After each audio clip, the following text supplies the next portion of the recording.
네, 세계 증시 소식을 빠르게 새벽 배송해드리는 글로벌 증시 시간입니다. 염승환 LS증권 이사 함께합니다. 안녕하십니까? 네, 안녕하세요. 네, 뉴욕 증시 이번엔 일제히 하락을 했습니다. 어제와는 분위기가 정반대였는데 간밤의 상황 어떻게 보셨습니까? 예, 미국 증시는 이제 전에 FMC가 끝나고 나서 좀 크게 올랐는데 그 상승세가 오전엔 이어졌는데요.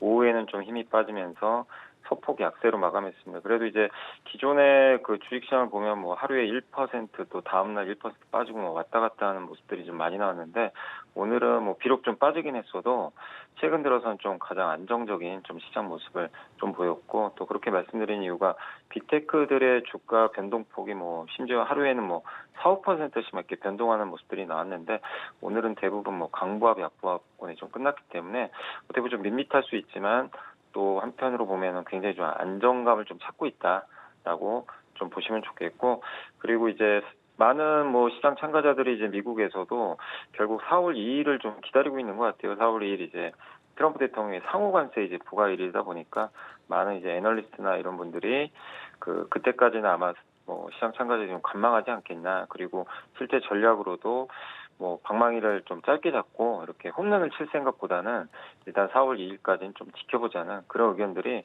되게 좀 많았던 것 같습니다. 그러다 보니까 이제 시장에서 그런 또 관망 심리가 확실히 좀 크게 퍼지면서 시장은 굉장히 좀 그 지지부진한 모습으로 오늘 하루 종일 약간 좀 부진했다라고 좀 말씀을 드리겠습니다.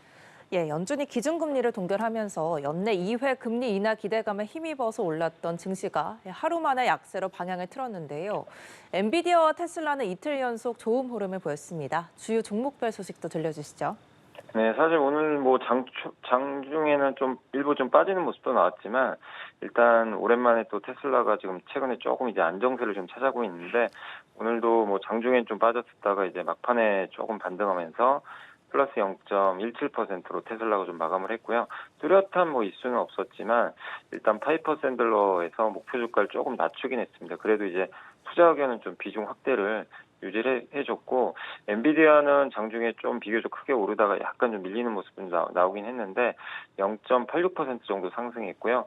일단 이슈로는 젠스랑 CEO가 파이낸셜 타임즈와 인터뷰를 했는데 향후 4년간 미국 내 칩과 이제 전자제품 제조에 수천억 달러를 투자할 계획이다라고 또 언급을 했습니다. 이건 결국 이제 최근에 트럼프 대통령이 좀 원하는 그림이죠. 계속해서 미국 내에 투자를 좀 촉구하고 있는데 엔비디아도 여기에 이제 대규모 투자를 하겠다라는 그런 입장을 좀 밝혔고 그다음 미국의 좀 중고 자동차 회사죠.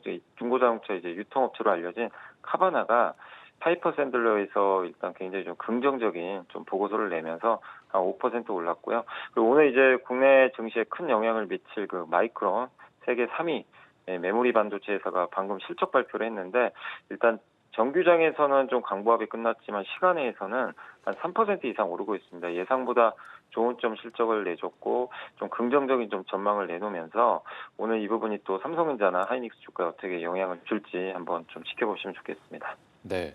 자, 그리고 경기 지표도 한번 살펴보도록 하겠습니다. 미국의 지난 4분기 경상수지 적자는 직전 분기보다 소폭 축소가 됐습니다. 그런데 미국의 경기 선행지수는 지난달에도 하락을 했거든요.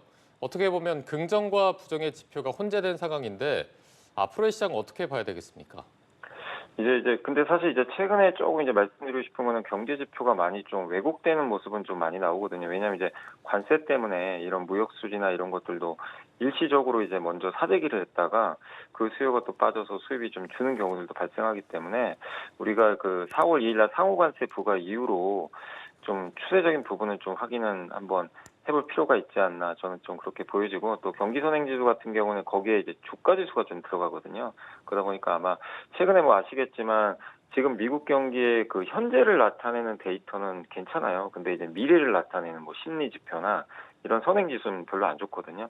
그 얘기 이제 시장 참가자들이나 이제 주식시장에도 그게 반영이 되는 거죠. 미래에 좀 관세 부과 때문에 미국 경기가 좀 침체로 가지 않을까. 근데 그런 것들을 미리 반영하는 지표들은 확실히 또 이렇게 안 좋게 나오는 것 같습니다. 그래서 우리가 이 경제 지표 한두 개 가지고 좀 판단하기 좀 어려운데 다만 이제 연준은 현재를 보고 좀 판단을 많이 하거든요. 근데 어제도 그 파웰 의장이 그런 얘기를 했죠. 미국 경기 생각보다 괜찮다. 또 관세가 물가에 미친 영향은 좀 일시적이다라면서 비교적 좀 낙관적으로 언급을 해줬는데, 그러니까 이런 것처럼 현재를 바라보는 시점에서는 그렇게 뭐 미국 경제를 우려할 상은 아니지만 모든 초점이 이제 그러니까 미래로 가 있다 보니까 그런 부분들이 계속해서 주식시장 또 지표에도 나타나는 것 같습니다. 그래서 결국 모든 거는 그 트럼프 대통령의 정책에 일단 많이 좌우될 것 같고요.